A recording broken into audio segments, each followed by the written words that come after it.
It's not just going to be me today. You don't have to just listen to me. Um, Real quick, Steve, why don't we start with you? Why don't you give everybody hello and your title, and then we'll get started and we'll move to Tim and then we'll get rolling. Yep. Hi, everybody. My name is Stephen Smith. I am the Chief Technology Officer over here at AgileBlue. Great. And then my name is Tim Moody. I run operations and customer success here at AgileBlue. This slide was made a few days ago as we prepared for this, and recently Tim was promoted to Chief Operating Officer. So Tim probably logged on and thought he had got a demotion today, but you didn't, Tim. You're I doing thought amazing maybe I work. dreamed it or something. Boy, those are uncomfortable conversations. So Tim was recently promoted to Chief Operating Officer of AgileBlue. So we're thrilled about that. So real quick agenda items today. I told you we were going to do just a quick recap of 2024 and where we currently launch with our final Q4 rollout. We'll talk about 2025. We'll do Q&A. We always have some fantastic questions. And then, like we always do, we always have a giveaway for the folks who make it through this entire webinar. Today, it is this fantastic looking thing. I mean, a mini projector. I think this could be used for many things. So we'll have 3 of these that we'll be giving away. And because of timing and how things work on these webinars, our marketing team will just get in touch with the 3 folks who were randomly pulled and get you this projector. So good luck to everybody, and congratulations to the winners, whoever they may be.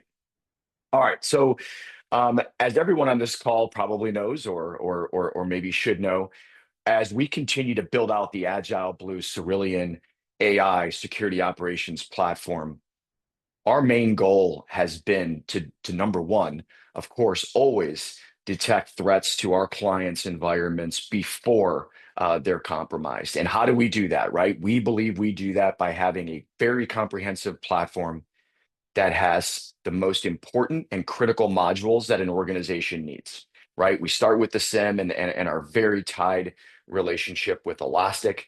And then we branch out from there with our XDR technology, our vulnerability scanning, our risk scoring. But in 2024, we took that next step for our customers. And when you think about security operations, for the last number of years, you've always heard MDR and SOAR, and those were the things that traditionally organizations were looking at. With the advent of AI over the last couple of years of really taking prominence, those technologies are kind of a little mature at this point. And newer cyber attacks that are really pushing the envelope, which we'll talk about. You need AI to compete against AI. You need AI to become an efficient, accurate, more intelligent security operations platform. So in 2024, we took that step. We added Sapphire AI Insights, which is something we consider the brain of our technology that's able to understand the data. It's able to help investigate the data, decision the data, and then decide on that next response, isolating a device, blocking an IP address, disabling an account, whatever the response mechanism needs to be. And then we also rolled out Sapphire AI Assistant. Look, we know assistants are everywhere in this world these days, and everybody has them, and some work good, some don't, whatever.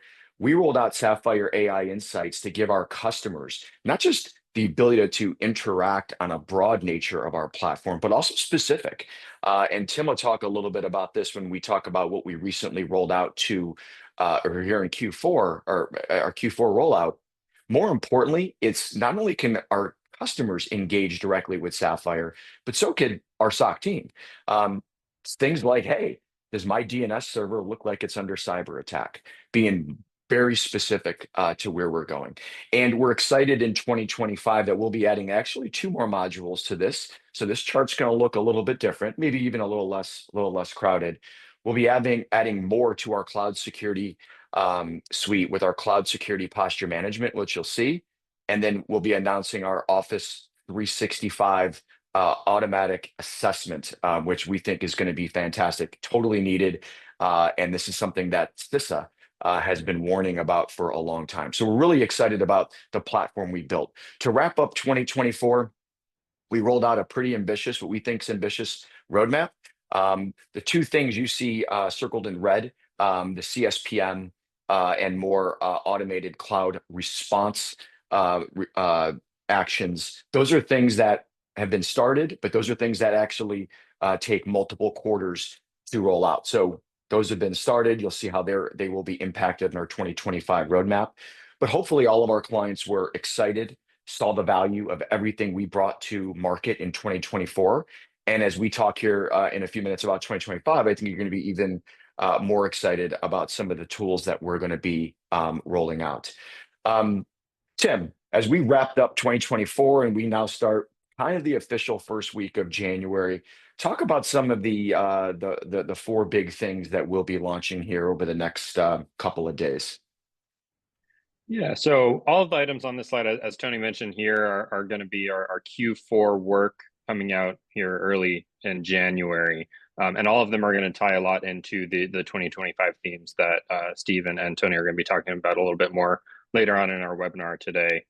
So as Tony was alluding to, Sapphire AI Assistant previously was trained essentially as a tier 1 and tier 2 support assistant. It can now answer questions on all of your data within the portal. So that's giving you access to information around alerts, cases, data sources, reporting, whatever that may be. One of the things I really like about that is it helps pretty much anybody who has access to the platform be an expert on your common risk factors or common attacks that we're seeing in your environment.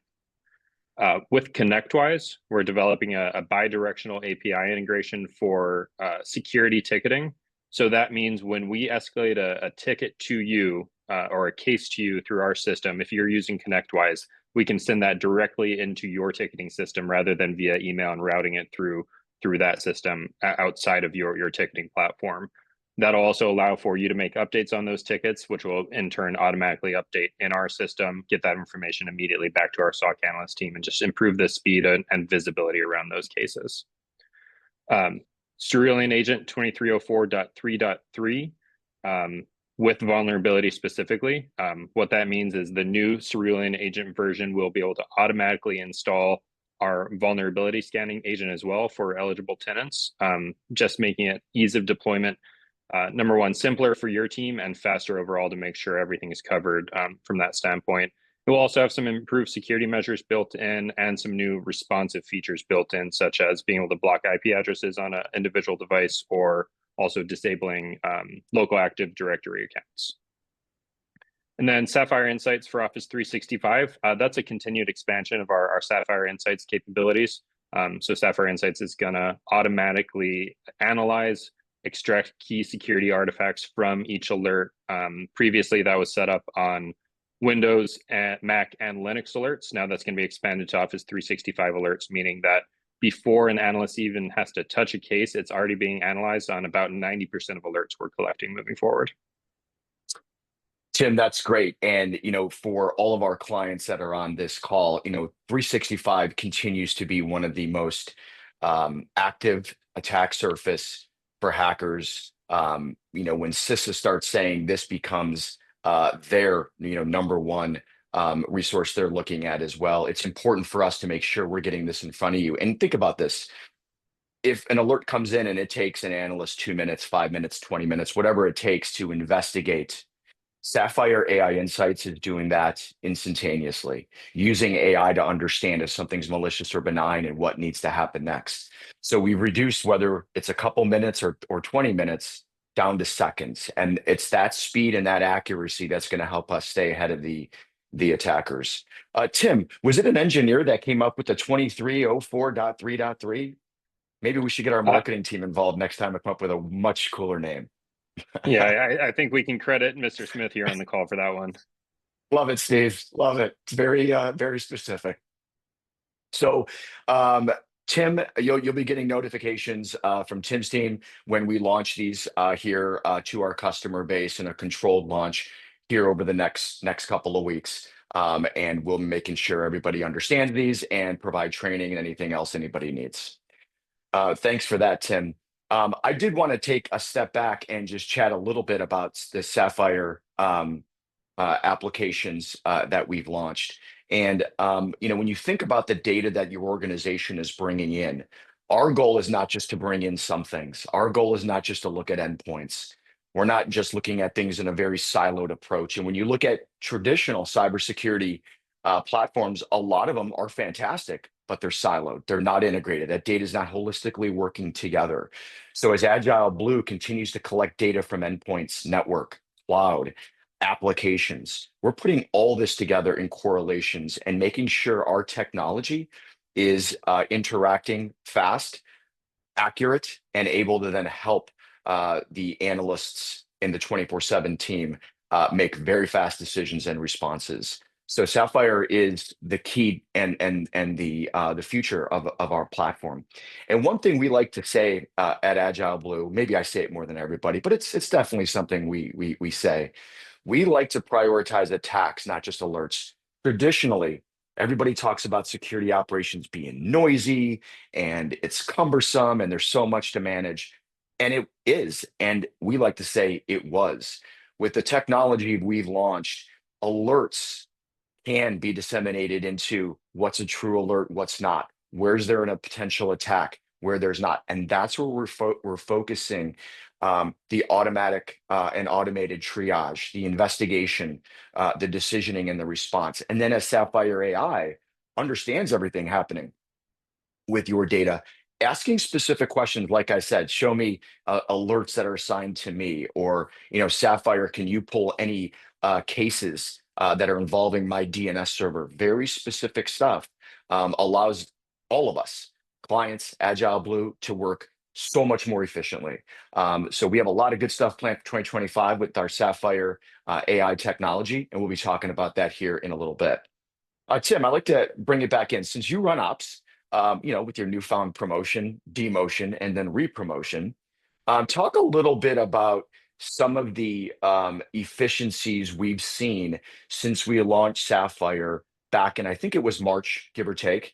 And has we been tracking this? Talk a little bit about some of those efficiencies we've seen across the board. Yeah, so back in March when we first launched Sapphire Insights, I think overnight, essentially, we saw about a 40% decrease in time spent by our human analysts. As we've expanded those to other modules, more alerts, and like I said earlier, we're analyzing about 90% of alerts automatically now that come into the system. We're seeing nearly a 70% decrease overall in time spent by those human analysts on investigations and other manual or level 1 tasks. So that's allowing those security experts to focus much more of their time on critical security decisions and responsive actions to help make sure we're able to assist in containing any security incident as quickly as possible. So not only are analysts getting the information faster, in turn, they're able to make those critical decisions and get the information to our customers faster as well. And then probably most importantly of all of that, not only are we getting faster, but also more accurate overall, operating at about a 98% currently. That's great. And one of the data points that I get asked a lot is, over the years, where's traditional machine learning been? And traditional machine learning is also obviously very effective. We use a ton of it still. And you saw traditional machine learning anywhere from around 95 or so percent. So AI is increasing accuracy, and it's something that obviously will update these numbers as we continue to collect data. But this is something our customers want to see and should want to see, because this is what we believe is the difference. We think anyone can devise an alert, but really interesting technology that's innovative focuses on that investigation and the response to a potential attack. And that's just a different mindset that we believe security operations is moving towards. So, and thanks for that, Tim. And when we look at 2025, we look at it as a year where we believe AI augments or replaces human workflows and really works hand in hand with the humans that are on our SOC team, our engineering team, and of course, with every one of our customers' teams. We don't see this replacing humans. It's not like you're just going to be talking to Sapphire. That would get boring, and we'd have no one to go to lunch with during the week. Humans are very integral to cybersecurity, and humans using the right technology make sure that we can stay a step ahead of the attackers. So this is a big theme for us. And the way we look at it, I have two slides on interesting stats. I'm not going to try to push fear because everybody on this call understands cybersecurity. But what's interesting about it is when you look at the statistics and when generative AI basically started to launch and become a little bit more ubiquitous back in the end part of 2023, cyber attacks started becoming hot again, right? And more importantly, the sophistication of those alerts. Look, at the end of the day, we probably, whether you open up a newspaper anymore or just look online or however you consume your news, podcasts, you know, cyber is always in the news, whether it's the government or a large organization or something getting hacked for ransomware, or more importantly, disruption in day-to-day business, disruption in supply chains. But we've seen a tremendous amount of increase of AI generated malware, social engineering attacks that are devised by AI that are just incredibly hard to discern. Malicious code being injected directly into repos, and then AI-driven botnets, right? So the bad guys are smart and they're crafty, and they're using this technology to now all that old mature technology to beat it. And this is why we need to stay a step ahead. So when we look at our platform to protect our customers, it's Sapphire that we believe can go toe to toe and give our customers the best chance at mitigating their cyber risk. So we're not forecasters or prognosticators, but we like to say we do see what 2025 is probably going to have things that are popping up. We look at AI as both a friend and a foe, right? It's coming for us, and we need to harness all the goodness of it to stay competitive. Ransomware, there was a lot of rumors that ransomware was going to go away. People weren't paying ransomware.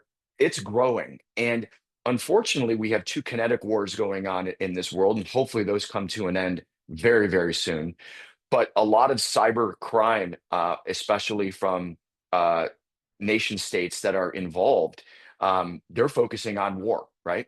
As those wars hopefully come to an end, those cyber attackers are going to be pointing back. So we think ransomware is only going to scale up.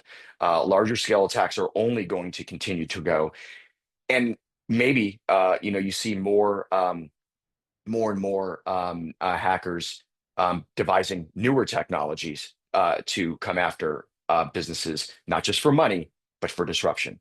More and more regulations, right? So as more and more regulations roll out, there's those core set of typical ones we've seen, things like ISO and HIPAA, SOC, and all those good things. But we now have over 50 state level laws that are applicable to privacy, security, and they're forcing businesses into what we look at as a fragmented compliance landscape, because generally businesses aren't just doing business in one state. Generally, they have multiple domains. So that is putting the pressure on organizations to how are they securing their data? Are they reviewing who has access to that data? And is that data secure, right? And more regulations means harder for businesses to stay compliant. The supply chain and the SBOM, right? The software bill of materials. We've seen lots of attacks stemming from years ago through today, hitting open source, hitting pieces of a supply chain or fragments of a business, and then using that to exploit maybe the whole application or the whole business. And this is something I think you're going to see even more of, because we digitize and we develop and we create all these great technologies. We just open more and more potential cracks, doors, windows for them to roll in.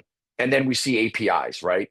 APIs, the cloud, 365 specifically as well. These are targets because these are not only data rich, these applications are generally the lifeblood of an organization to operate. So these, instead of just hitting an endpoint anymore, going after more of the mission critical applications and infrastructure is definitely something that is on the rise and here to stay. So this is a little peek of what we kind of see for 2025, and I'm sure it's not shocking to anyone. So I'm going to bring Steve in, our CTO, to talk a little bit about this next slide. And this is really important stuff, right? Look, you turn on whatever you turn on, all you hear is AI these days. And there's a difference of how AI works, right? There's traditional automation, there's AI workflow, there's agentic AI agents, and you're starting to hear that more and more. Um, the way we look at developing our platforms is it just can't do one thing, right? It needs to incorporate great technology that handles things differently and all working together.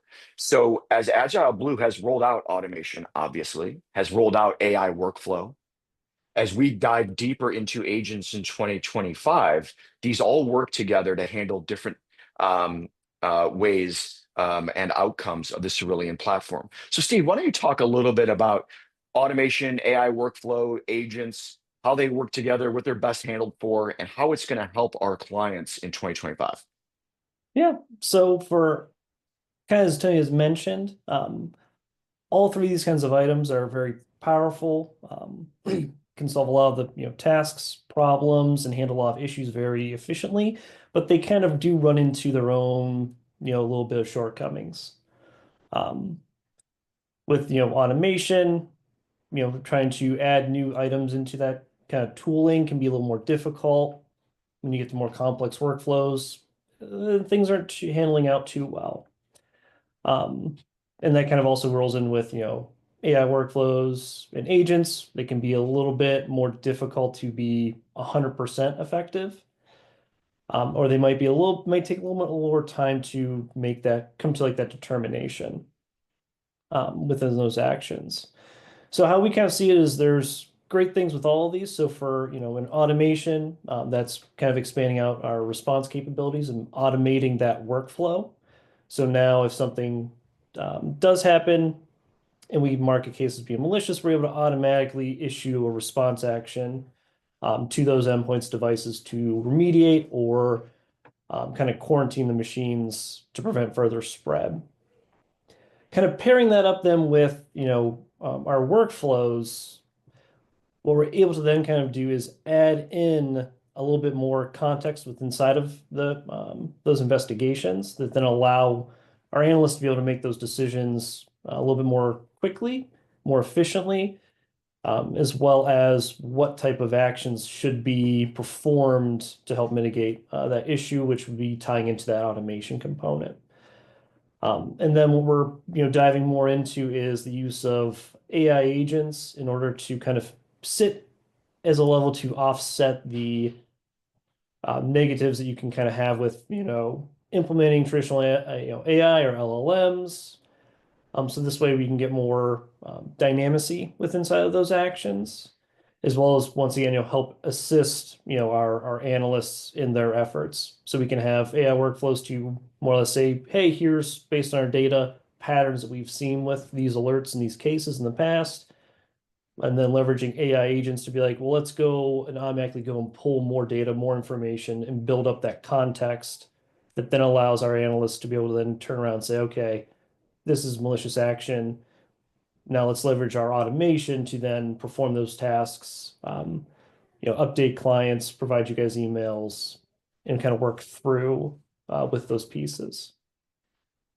Yeah, that's great, Steve. And when you look from left to right on the screen and how you think about automation, it's automating the tasks that historically have had human beings had to type emails or do things.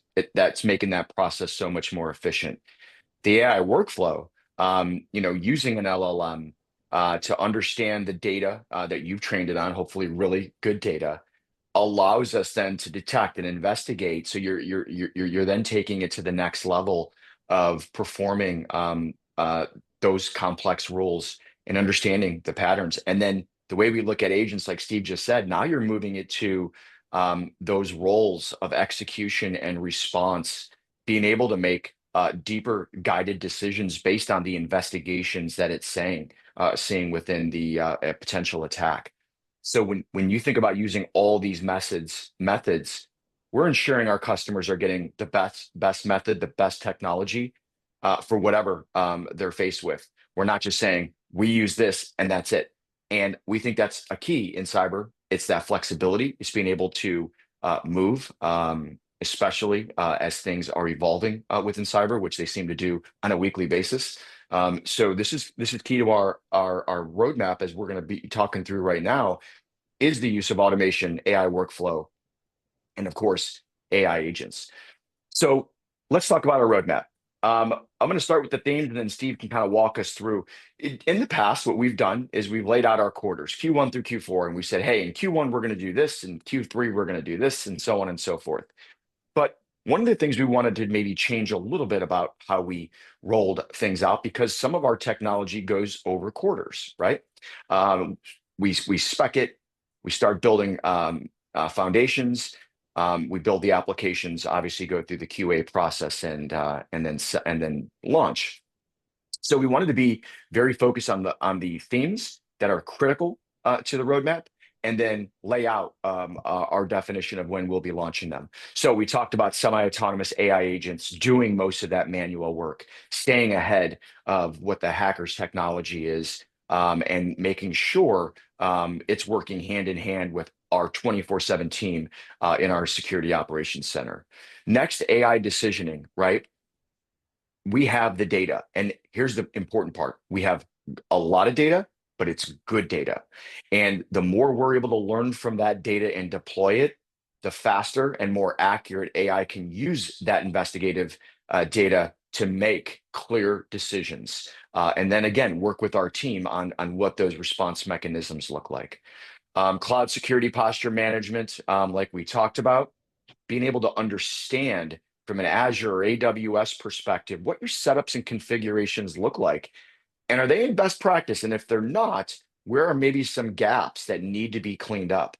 The number one way a hacker enters a cloud implementation is generally through a misconfiguration, not because they brute forced their way in or did something like that. It's through a misconfiguration. So if we can reduce those, we give our clients a tremendous chance to harden their cloud infrastructure. Of course, then cloud remediation, right? If we need to disable an account in Azure or AWS or something like that, being able to respond autonomously or directly into the cloud is really important for the speed, like we talked about with our customers. And then things like automated threat hunts, expanded response capabilities for third-party tools. A lot of our clients use other tools, and they don't want those tools to go away. And AgileBlue does not mandate you have to use this and you can't use this.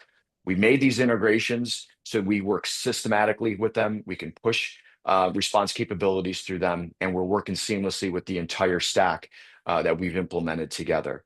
And then, of course, we're constantly innovating Sapphire AI Assistant to get faster, better, smarter, so it's able to not only assist our customers, but also the SOC team. So, Steve, talk a little bit about, as we break up these four things, we talked about the major themes. As we kind of look at a Q1, Q2, so on and so forth, what are some of the themes that we dive into across our 2025 roadmap? Yeah. So kind of what we're starting off with here is our theme of automating more or less response actions kind of through our agent. So that's what we've kind of done with the very well worded and named Cerulean Agent 2304 3.3. Is adding some more of those kind of response capabilities baked into our own agent, which apply across the board for our clients, but then also expanding those same kind of capabilities into other third-party tools. So bringing in Sophos, CrowdStrike, Defender, all these other kinds of security applications to be able to respond automatically the same way we do through our own tools to provide that level of automation. And then we're going to be more or less looking to have our AI assistants start to increase in the amount of manual work that's going to be taking over to automate. So that might be reviewing, you could say a little bit low-level support issues that might happen of like general questions, maybe even dealing around questions on cases, alerts on response actions, and starting to kind of bring that so that way clients are able to get answers to these things a lot more quickly and more efficiently, as well as get a lot of that information more or less right at their fingertips. Yep. But remember, our 24/7 team is always available. You can email them, you can call them, you can chat with them via Sapphire as well. Never want anyone to think we don't have that 24/7 team. They're always here for you. And of course, the customer success team is as well. So, Steve, as we go into our next major theme, decisioning and response, talk a little bit about some of the exciting things we're going to be doing. Probably looks like midway through the year as we look at our roadmap. Yeah, so a very exciting item that we're going to be pushing for and kind of working towards is what we call as AI decisioning. So the main item here is that we're going to be allowing more or less Sapphire to kind of also take the reins on some cases. So currently it's able to provide that context, that investigation work into the case, and then make the next kind of step of providing a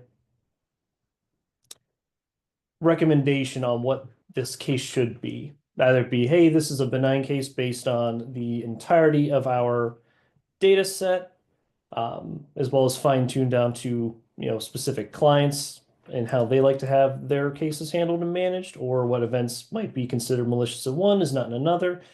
Kind of then allows our kind of decisioning to make those determinations and recommendations. Say this is more likely a benign case, or this is high confidence that this is a malicious case, which would then be able to then tie into those workflows that we already have with automating the response to be able to just provide these items a lot quicker and be able to respond to instances a lot more efficiently. And then also kind of adding with onto that in those other instances where there might be more complex cases, that's where our analyst team would then be able to go in and review those cases and those outputs to then make those types of determinations, which will then just help expand upon our capabilities as well as our ability to respond to instances in a more timely, efficient manner. We'd also be looking for automating some response with inside of cloud infrastructure. So that could be detecting, tying in with CSPM, but detecting malicious application use. So that could be breaching AWS account, and instead of stealing things, they might just call it AWS APIs and start spinning up machines to mine crypto, or be kind of like a launch point for other malicious campaigns.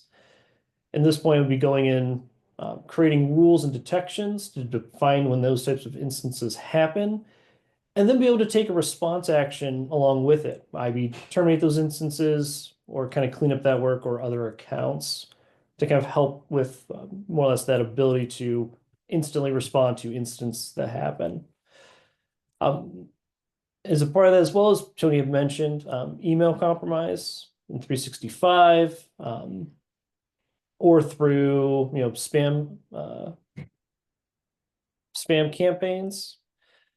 We're looking at more expanding into that to be able to integrate with either spam filters or direct integration into, let's just say, Office 365, to be able to say, hey, one user receives a spam link or malicious email, we're able to then detect that and then be able to say, hey, you know what? They probably didn't just send that email to one place. They probably sent it to a bunch of users to then automatically go in and clean all that up throughout the entire org, to make it so you don't have to have the risk of other people clicking on the link potentially.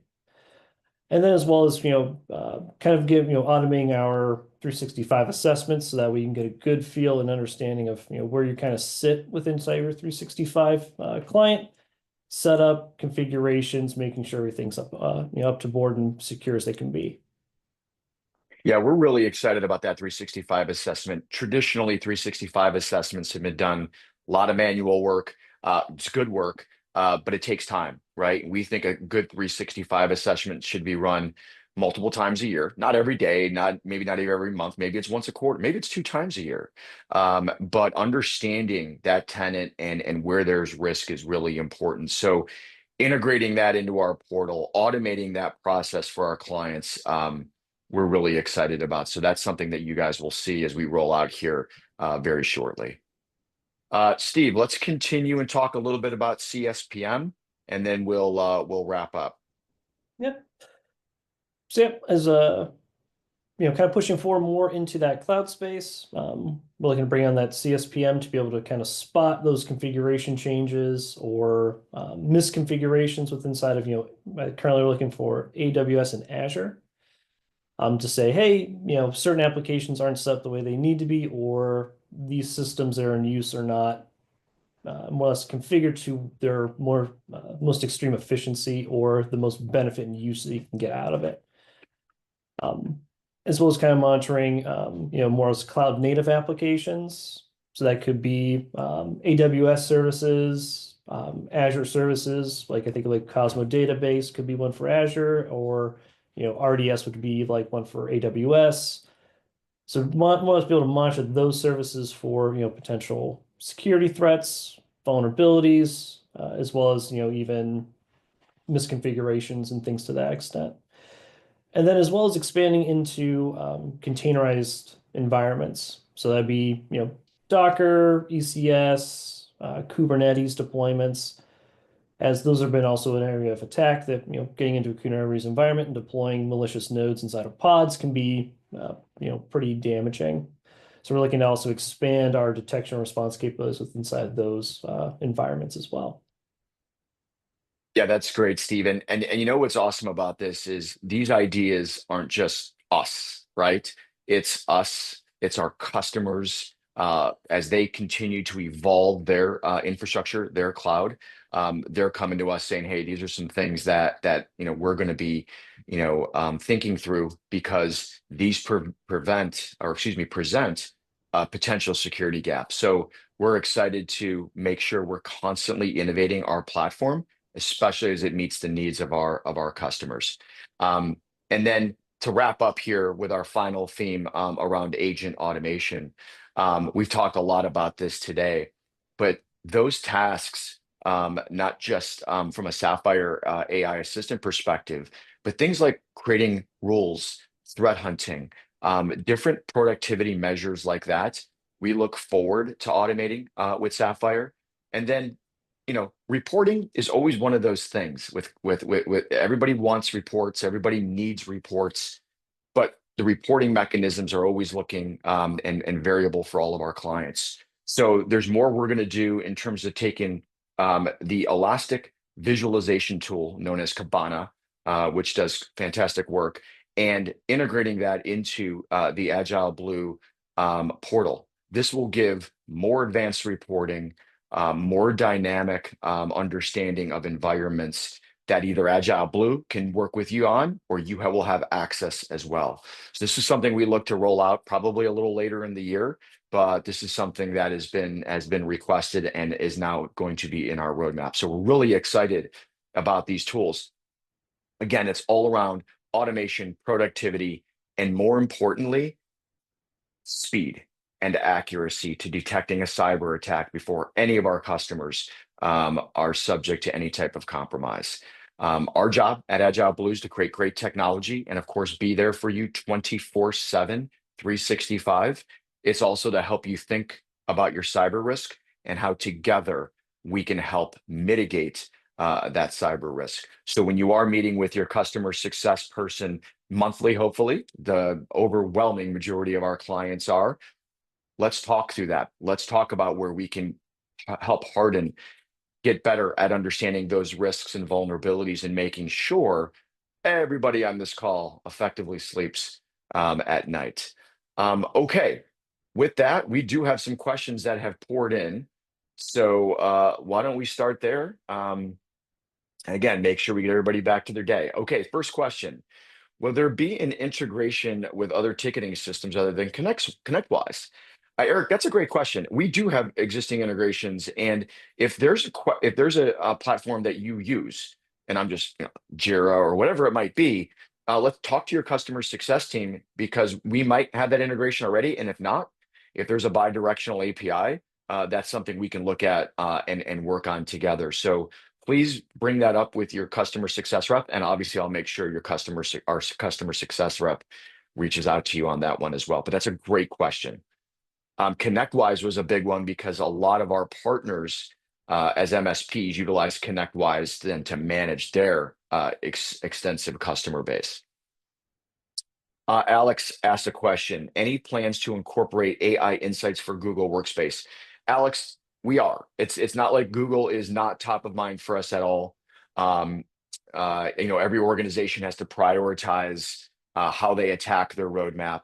And as you can imagine, Azure and AWS are the top two overwhelmingly, but we definitely have clients using Google. So I don't want you to think it's like, oh, we don't think about that. We absolutely do. And as we perfect AWS and Azure, we will be adding Google, just like we did for everything else in our machine learning and our rules. We support it all right now. So we will definitely be doing that. And Alex, maybe we should have that conversation with your customer success rep so we can kind of talk about timelines and put your mind at ease about that. Nicholas, good to hear from you. Cloud configs, considering companies use different levels of licensing, which gives them access to specific security features. Will cloud config, and I think you're asking for CSPM specifically, look at the licensing level on the tenant and assume a client has access to security tools? Yeah. Okay. So Nicholas, it's a great question. If you are utilizing our or paying for cloud monitoring today, CSPM, if that's what you're asking, I want to make sure we're saying the same thing. Is something that will be included. If you're not using that already, then obviously that would not be part of your current subscription. Yeah, okay, so that was your question. So Nicholas, yeah, if you are utilizing our current cloud monitoring, then yes. If you're not, then obviously no. And as we get closer to launching this, we'll be talking to all of our customers where they are, where they currently are, what makes the most sense. But yep, if you're doing cloud monitoring, you're going to get that.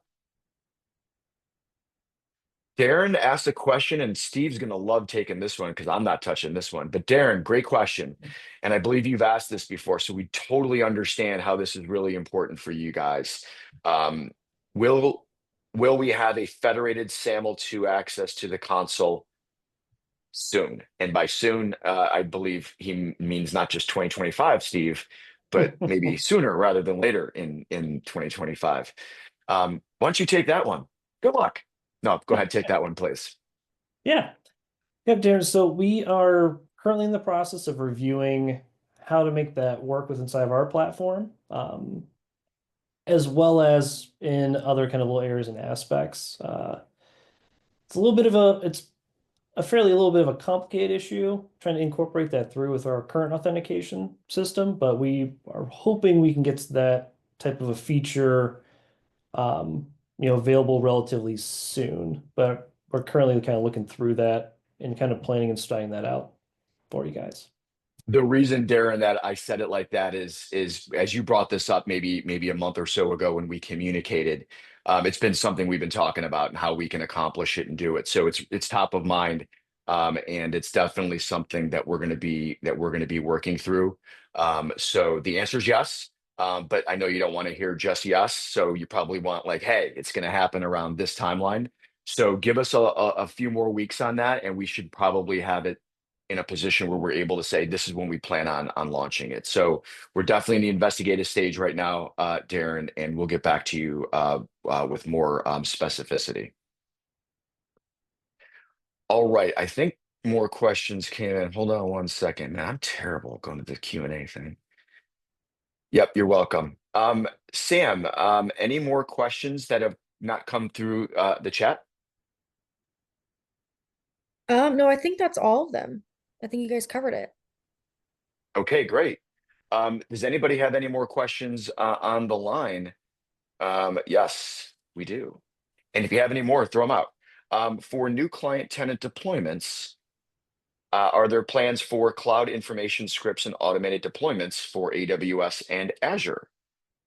Tim, Steve, you're definitely taking this one. Steve, I think that's you. Oh, yeah, I was clicking the button here. Delegation at its finest.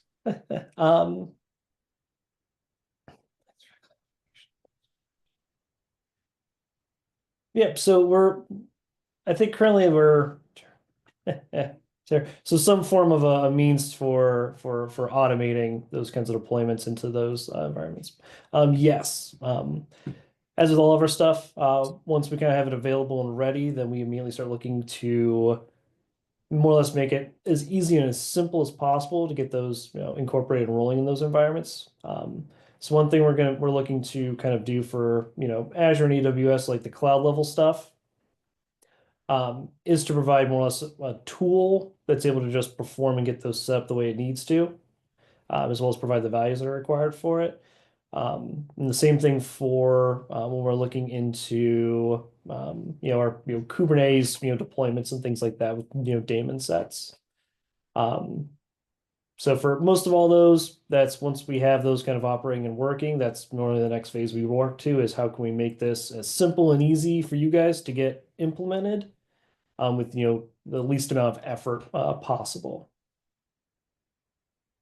It's a great question, Trevor, and thanks for asking it. And as we follow up with everybody who asked questions, we'll specifically make sure we get you guys timelines and things like that.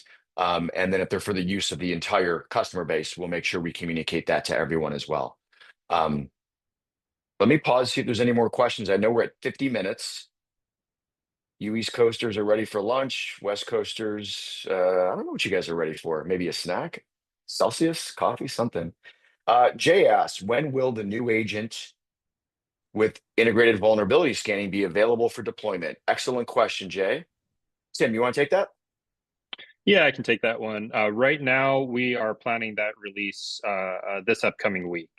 So as soon as that's available in the portal, your entire team will receive that notification, but it should be early next week. Excellent. And Jay, we'll make sure, obviously, you guys get, like Tim mentioned, communication. We'll go out to all customers on that. If there's any specific questions you have, your customer success person will work with you. Man, great questions today. Love it. Love the engagement. If there's no more questions, I wish everybody has a fantastic day. But more importantly, thank you so much, not only for being a customer. We truly, of course, appreciate that. But we appreciate you guys giving us almost an hour to talk about our roadmap. We'll send you out the deck so you have it. And then, of course, we'll answer all those questions specifically and get back to the folks who asked it and the broader base. If anybody has any questions for any of us, Tony, Steve, Tim, you can see our emails. If you want to call us, just let us know. Whatever you guys need, we're here for you. So thank you so much for your time. Tim, Steve, thank you very much for doing this. Sam, thanks for setting this up. You've done a great job as always. And hold on, there's one more question. No, it's just a thank you. All right, cool. All right, everybody have a fantastic day and thank you for joining.